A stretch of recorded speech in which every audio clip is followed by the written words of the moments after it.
Well, welcome back to our final session, and congratulations if you've been through all 5 up to this point. We're now coming into land, and we're looking at the final critical issue, which is looking at ethical discernment and how Christians and Jews can share in common action.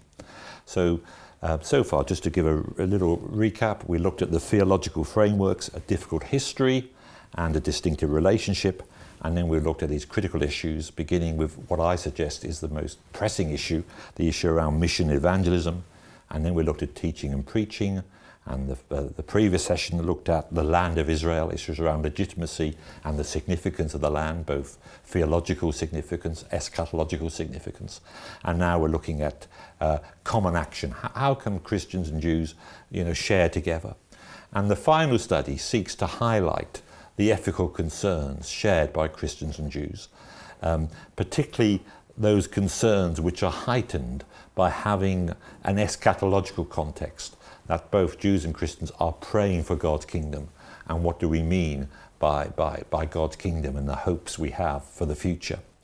So there's a number of important points being made in this issue. And the closing 2 questions which CMJ raises in our response resource to the original document is this: what kind of local issues might be a good basis for collaborative action between a local church and a synagogue? What examples of such actions can be found within the history of CMJ? And again, we have many examples of that. And again, you may have examples of what has worked well for you, and please share that with us, or areas where you have perhaps felt frustrated or misunderstood. So that's the first question. But the second question in the book here, in our response, is really perhaps touching a nerve here about sometimes collaborative action sounds really good, but there's a warning here by the chief rabbi in the final afterword to the Anglican document, that the warning is this. Let me just quote what he says: "Any suspicion that our engagement is being directed by a purpose other than the betterment of our mutual understanding and a necessary contribution to the common good is harmful and takes us sharply backwards.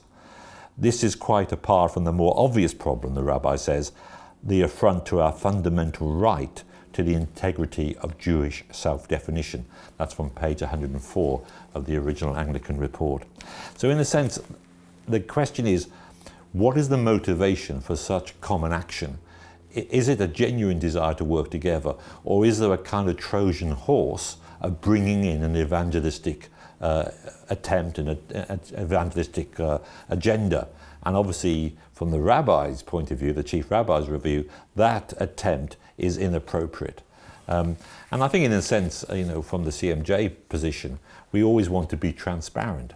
We believe there are many areas where the church and the synagogue can work together, particularly in the fight against anti-Semitism, perhaps in the understanding of the significance of pilgrimage, the legitimacy and the importance of Israel. There are many grounds where we stand together.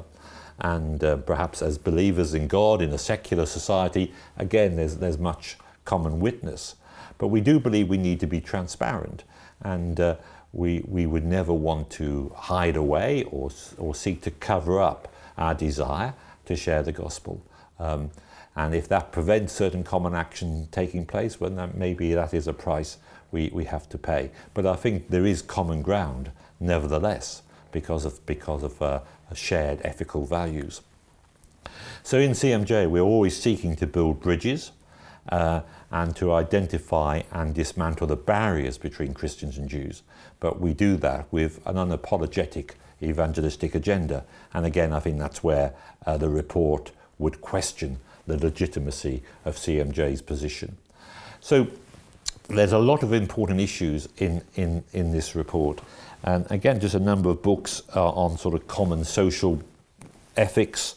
I think the book by Jürgen Moltmann, The Open Church, is a really interesting book about how the church seeks to have partnerships with other faith groups, and how the church develops an open sort of ecclesiology. I think that's really helpful. A book by a former Archbishop of Canterbury, William Temple, Christianity and Social Order, again talks about certain common economic and social values. And then a sociological book by David Lyon, published by IVP back in the day, Sociology and the Human Image. So again, as Christians and Jews, we share that common belief in the dignity of human beings and the sanctity of life as a gift from God, that we are made in God's image, wonderfully and beautifully made. And surely there is opportunities here for genuine partnerships. But again, the evangelistic ministry may make that difficult at times, and we're not shying away from that. We fully understand it. So again, there's lots of questions here. So I hope in these little 6 sessions, what you're inspired to do, if you haven't got a copy of the original Anglican report, get a copy, read it, study it, and then read it alongside CMJ's response, CMJ's reflections on that. And again, as I said, you can buy the CMJ response from the CMJ website, just a couple of pounds to get a copy. But if you are hoping to have discussions on this document and you would like a live CMJ person to come and share in that, then we'll do all we can to make sure a CMJ person can help in that and to share in the discussion. So do please consider, in following on from this, to invite a CMJ speaker, and we'll try and prioritise that. And we would also encourage you to keep in touch with us, to share your insights from your groups. We would love to hear what you have made of this report, what you've made of CMJ's analysis of the report. We really want this to be a two-way process. So if you've been listening to these 6 little video clips, and do get in touch, get in touch with your enthusiasm, your encouragement, and equally get in touch with your criticism and of us as well. We want to engage with you. I mentioned the Romans 15:8 network. If you're a church leader and you want to stand on CMJ's principles here at the heart of Christian Jewish relations, please join the network. We want to make that a strong network. And if you're interested in looking at Jewish evangelism in a church context, the JET course again is worth exploring. So do have a look at that from the CMJ website. But I just want to finish really by saying thank you for engaging in these 6 little sessions. I do believe this Anglican report, God's Unfailing Word, as I said in the beginning, will shape a generation of church leaders and others in how we relate to Jewish people. As the Archbishop reminded us, this is not a separate issue, it's not a fringe issue, it's at the very heart of discipleship, and I believe it's at the very centre of God's heart for the world and for mission.